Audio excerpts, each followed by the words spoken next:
Hey, I just wanted to show you really quick how to butterfly some lobster tails. There are many reasons you'd want to do this, but it's only going to take us a couple of minutes and then you'll have lots of yummy area to put all of your flavors, seasonings, butters, spices, herbs, whatever you have going on them. But first we have to expose the meat so all that real estate is available. Let's do it. Unfortunately, I was the type of person who in like middle school, I definitely signed out of like dissecting frogs. So the fact that I'm doing this kind of stuff, like if you're not a person who normally does this stuff, there is hope. There is hope for you. All right, let's butterfly. I don't know what it is. It's already dead. I know. I want to shut my mouth because I don't want it just to like spring up in my face. Speaking of crabs, you remember that one time in I Hawaii? can't talk right now, babe. What one time? When we were on that paddle boat and that In crab Hawaii. came up and tried to get you? Hell yeah. Oh, no, I it was a hopped kayak, back I guess. in my kayak and I was like, I am never snorkeling in Hawaii ever again. I'm gonna do it one time this way and then I'm gonna give you a close-up now.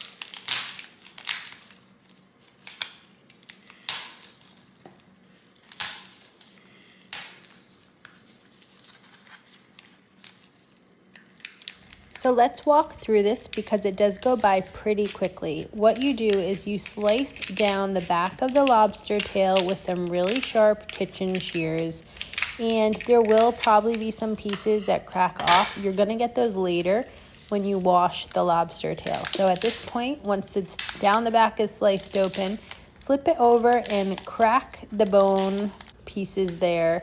And that's going to help you be able to pry the meat from outside. So you're going to flip it back open.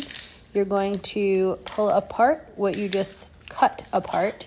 You're going to dig in there with your fingers and get that lobster tail meat. This is going to make it so much easier to eat later. And the trick is to like get your thumbs underneath there. And it's going to let you put so much flavor in there with seasonings. This is why we bother. So then make sure the end of the tail is still hooked on to the shell and then just lay the lobster meat across. So let's just go through that one more time.